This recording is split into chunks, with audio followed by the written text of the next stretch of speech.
our treasured HR person. Good morning, everybody. It's nice to see so many faces. You want to? Left and right. You want to do? Can you do it You for want me me? to do it? Yeah, just, please. Give me the electric shock. Okay. Thanks.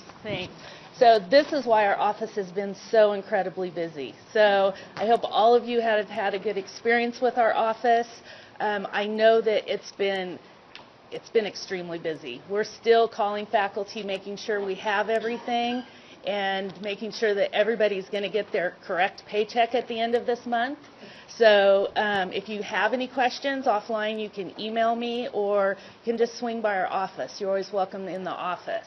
So I'm just going to go through a couple of brief things that new faculty probably have questions about. And then at the end, you can ask any other questions that you might have. So most important, payday. It skipped straight. Oh, it did? Yeah, it skipped the service area ones. Technology. What can you do? So we have one of the largest service areas. We have 3 colleges. We have Bakersfield College. We have Porterville College, which is about, hour and 15 minutes north of us. And then we have... Yeah. And then There's a lot of radar in there, so you know. And then there's Saracoso, which is out in the desert, and it's a little over 2 hours, I would say, out in Ridgecrest, California. But we are by far, Bakersfield is the largest college campus.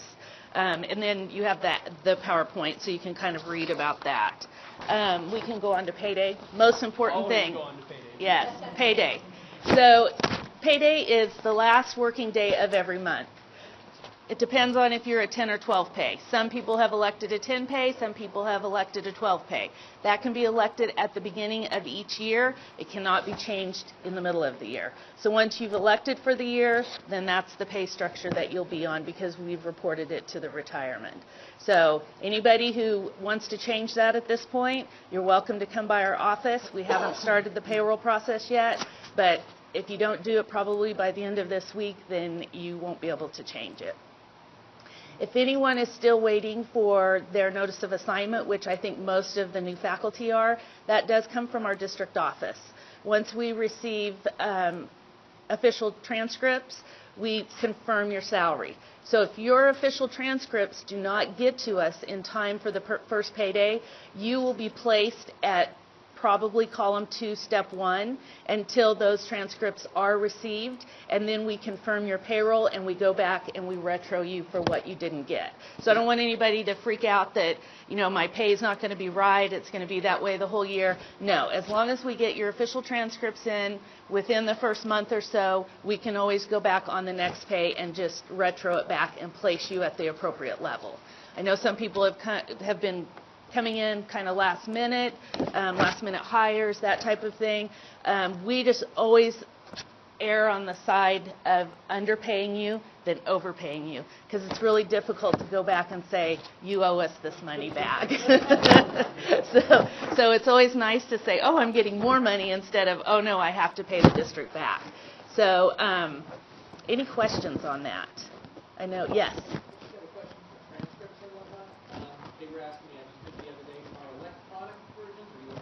Yes. Well, if they come directly from the university, then we can accept the electronic, because that's all some universities will provide now. They will not do official paper copies any longer.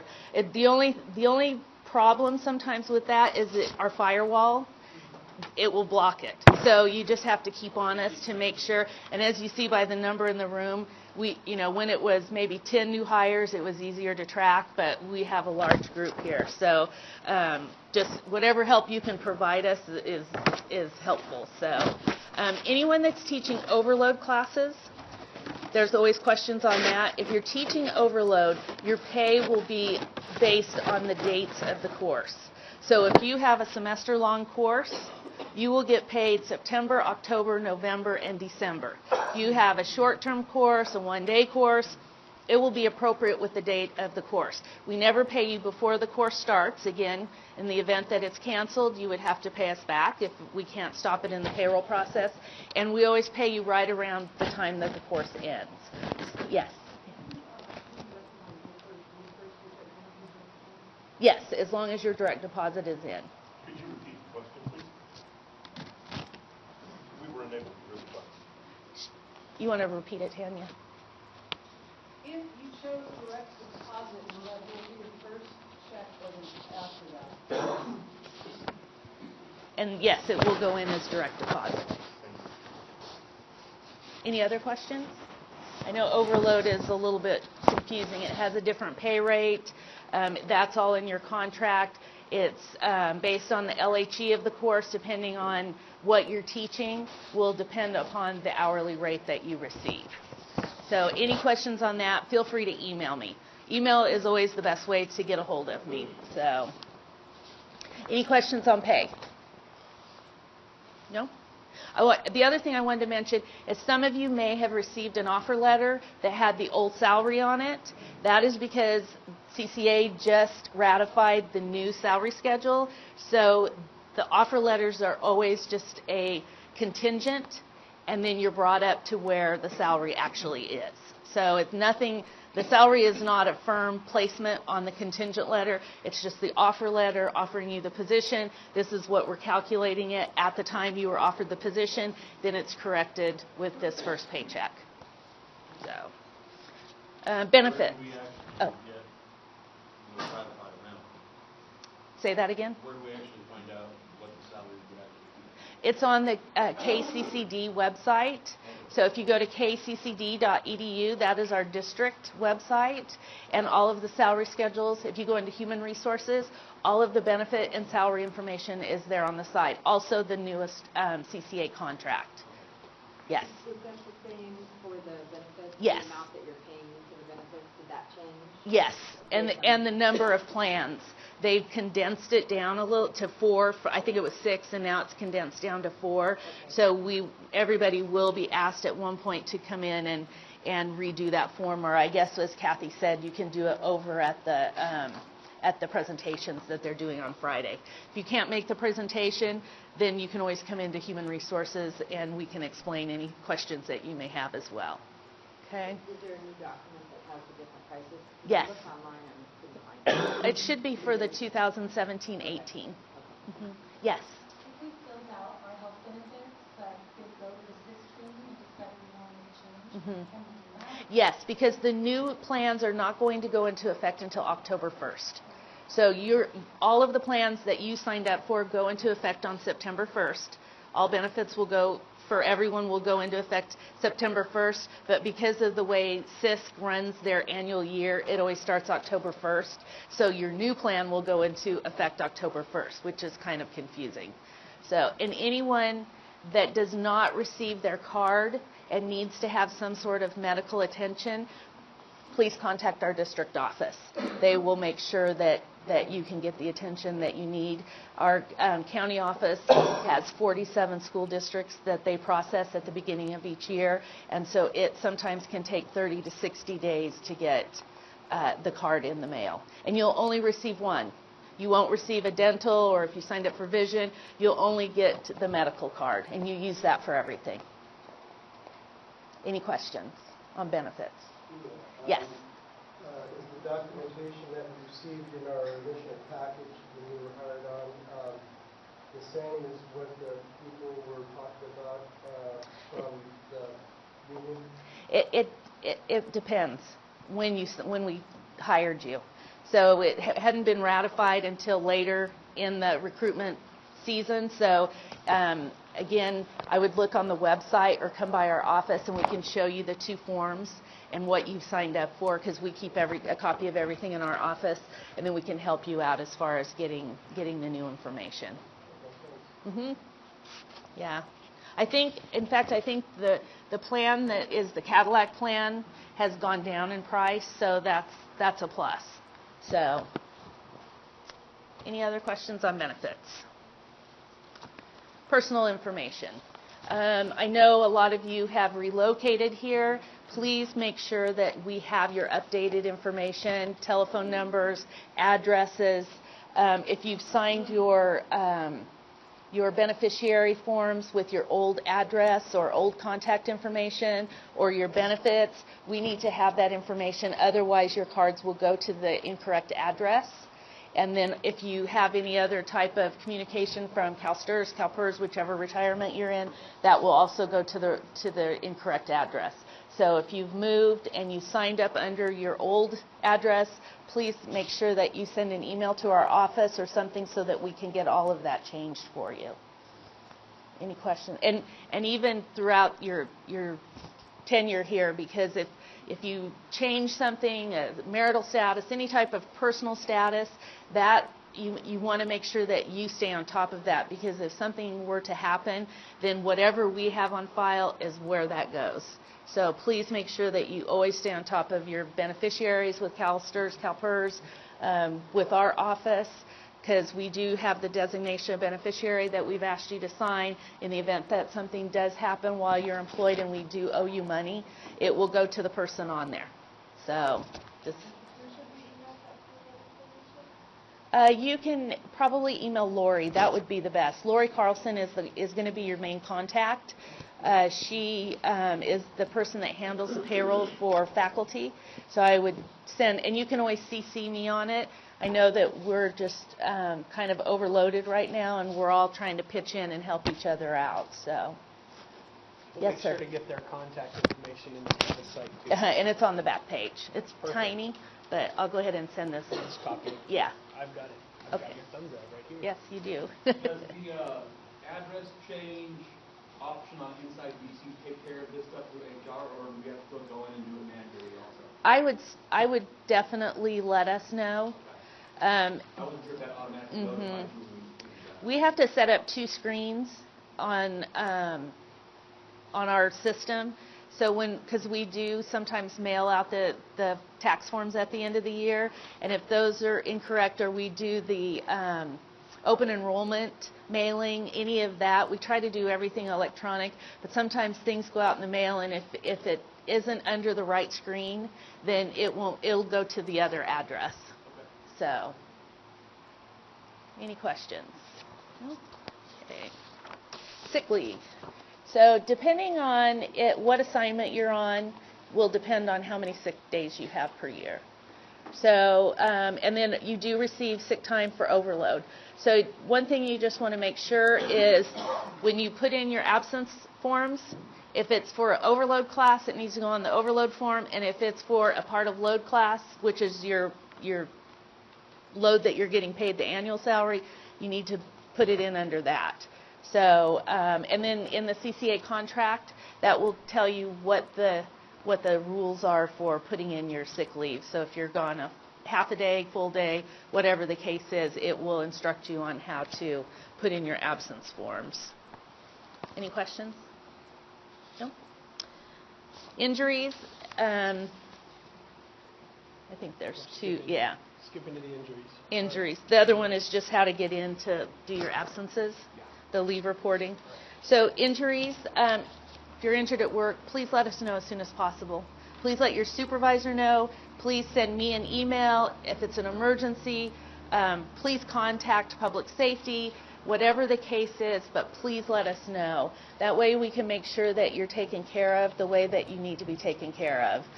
If you trip and fall and you think, oh, I'm okay, but then you don't report it, and then someone else trips and falls in the same place that you tripped and fell, then we haven't been able to go in and take care of the situation like we need to. People will just keep tripping and falling in the same place.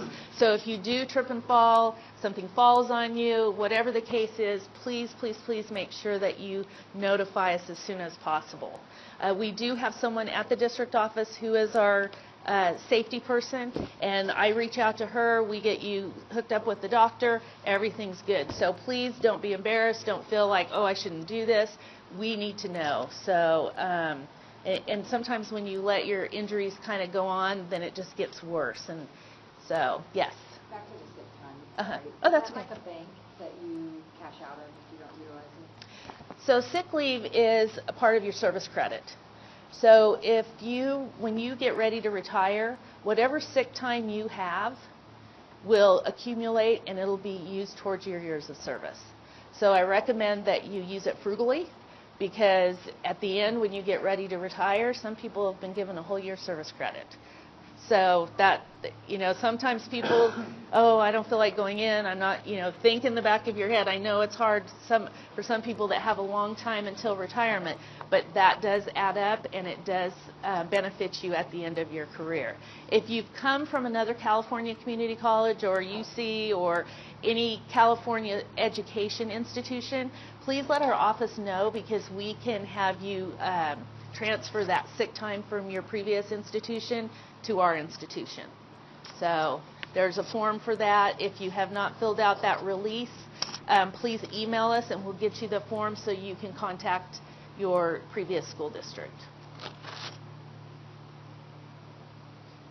I'm not sure, but I don't believe that the overload sick leave is applicable to service credit, but I can't promise you that.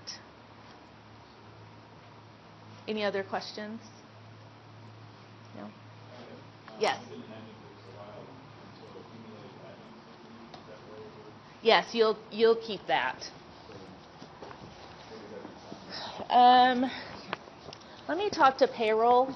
They've done some changes on that. So can you send me an email, Chris, and I'll just contact them and ask them what happens to your adjunct if it rolls into the overload. Any other questions? How can we find out about the overload, whether or not it rolls over to, or so basically if we don't use it, we lose it, type deal, as far as the retirement? I can check on that. I can add that to the PowerPoint when Bill posts it, and I can check on what happens to your adjunct and overload sick leave upon retirement. How many have been previous adjuncts here? There are quite a few. Okay, we'll add that to the PowerPoint so you have that information. Going through the injuries, STRS. Most of you all are STRS members in here. We might have a couple PERS. If you were a classified employee or a member of PERS at a previous employment, you are allowed to elect PERS instead of STRS. But if you've not been a member of PERS or an active member of PERS still, then you would go into the CalSTRS retirement. So it has the information there about what piece of your monthly salary goes towards that, and then depending on when your enrollment would be depending upon the rules of retirement because of the reform. So I highly encourage everyone to get on the website and look at the CalSTRS or CalPERS, just so you have an idea of if you're in the reform, if you're not in the reform, what that means to you. Because retirement does come up quickly. You go for years and you don't think about it, and then all of a sudden you're like, oh gosh, I'm almost there and I haven't thought anything about it. So it's important to stay connected, find out what's going on with your retirement, make sure you're receiving your annual statements. Like I said, you won't get your annual statement unless you correct your address with them. So just make sure that you keep them current on your personal information as well. And again, if you have a life-changing event that you don't change your beneficiaries, if something happens to you, that's going to go to that person that you've designated as your beneficiary. So please make sure that you stay aware of that. Yes, Dana? How would you go to find out how CalSTRS interacts with previously approved Social Security? That would be on the website. I would just search it or maybe call them and see what publications they have. CalSTRS, because it's part of the Windfall Act, I believe. And as a CalSTRS member, you do not pay into Social Security.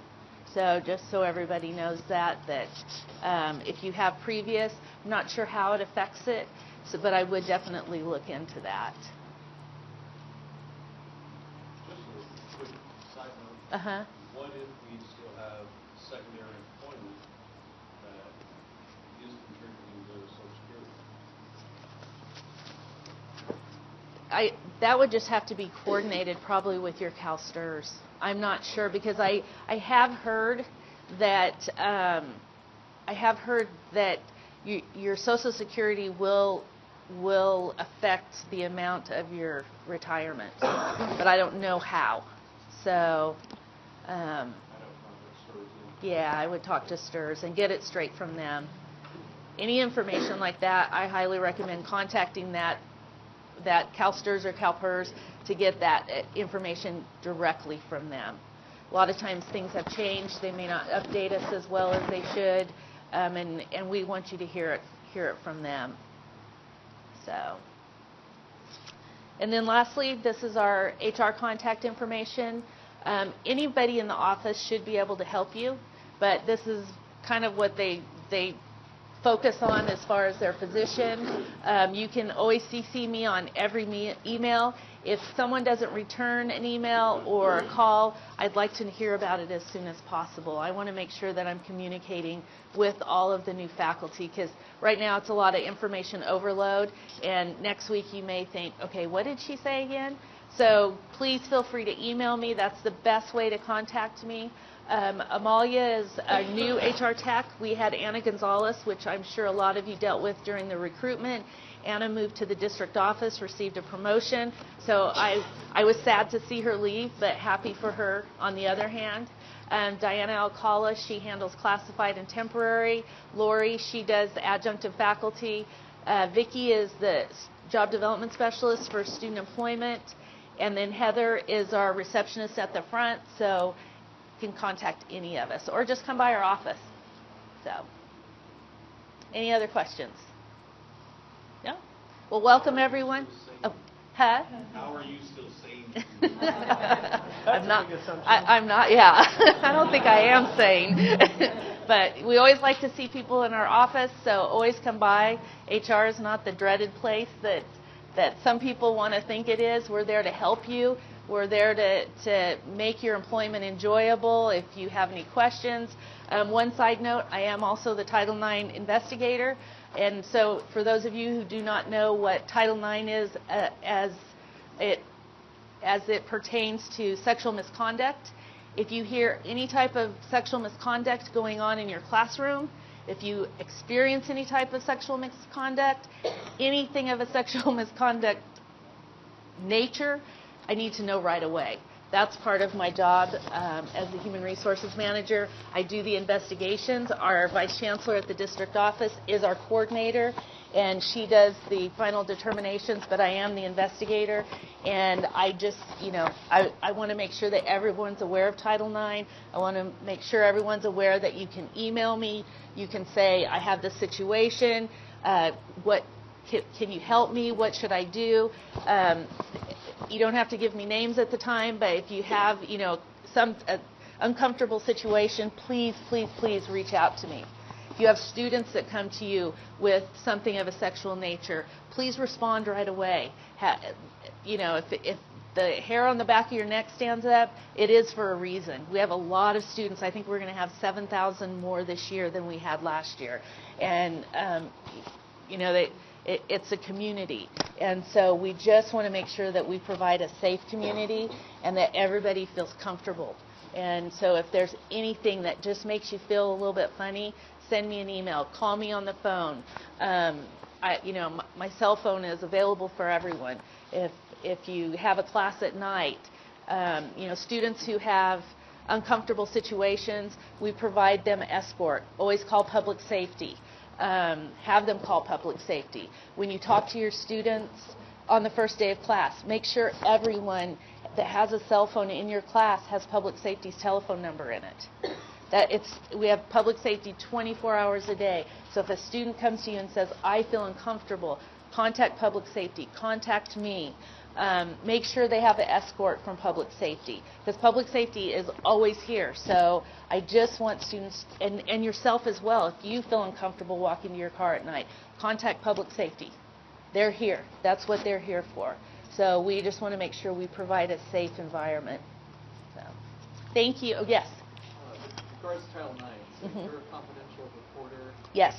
Are there other members of the administrative staff or public safety who are also? I work closely with Nikki Demania, who is the director of student life, and he's the person that you handle student conduct through. So we work really hand in hand on a lot of things. And then Chris Counts is our director of public safety. And I'll go ahead and give everybody the phone number to Public Safety, 395-4554. That's the number I call. So just make sure that you just blast that out there. Pardon? Last 4 digits. 4554.